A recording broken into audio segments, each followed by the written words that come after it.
ಶಿವಮೊಗ್ಗ ಜಿಲ್ಲಾ KRS ಪಕ್ಷದಿಂದ ಇವತ್ತು ಭದ್ರಾವತಿ ತಾಲೂಕಲ್ಲಿ ಏನು ಲೋಕಾಯುಕ್ತದವರು ಕುಂದುಕೊರತೆಗಳ ಸಭೆಯನ್ನು ಆಯೋಜನೆ ಮಾಡಿದ್ದಾರೆ. ಏನು ತಾಲೂಕು ಪಂಚಾಯಿತಿ ಮೇಲ್ಗಡೆ ಈ ಕಚೇರಿ ಅವ್ಯವಸ್ಥೆ ಹೇಗಿದೆ ಏನಿದೆ ಅನ್ನೋದನ್ನು ಇವತ್ತು ನಿಮಗೆ ತೋರಿಸೋದಕ್ಕೆ ಇಷ್ಟಪಡ್ತೀನಿ. ಬನ್ನಿ.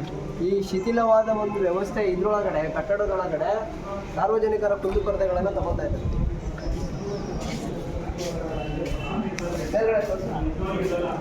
ಎಲ್ಲ ಶೀತ ಆಗಿದೆ.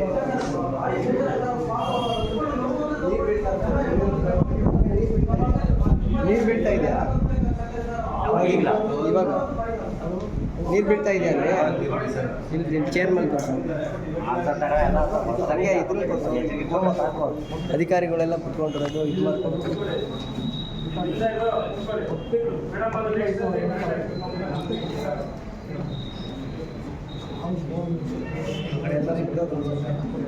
ಎಲ್ಲ ಬಿದ್ದ ಬೀಳೋ ಕಟ್ಟಡದ ಒಳಗಡೆ ನಮ್ಮನ್ನು ಸಾಯಿಸಬೇಕು ಅಂತೇಳಿ ಪ್ಲಾನ್ ಗೀನ್ ಮಾಡಿರ್ತಾರೆ. ಅವ್ರು ಎಲ್ಲಿ ಕಂಪ್ಲೇಂಟ್ ಕೊಟ್ಟು ಜಾಸ್ತಿ ಅಧಿಕಾರಿಗಳಿಗೆ ಪ್ಲಾನ್ ಗೀನ್ ಮಾಡ್ಕೊಂಡು ಅಂತ ಒಂದೇ ಸರಿ ಬೀಳಿಸ್ಬಿಟ್ಟು ಎಲ್ಲ ಕಂಪ್ಲೇಂಟ್ ಜಾಸ್ತಿ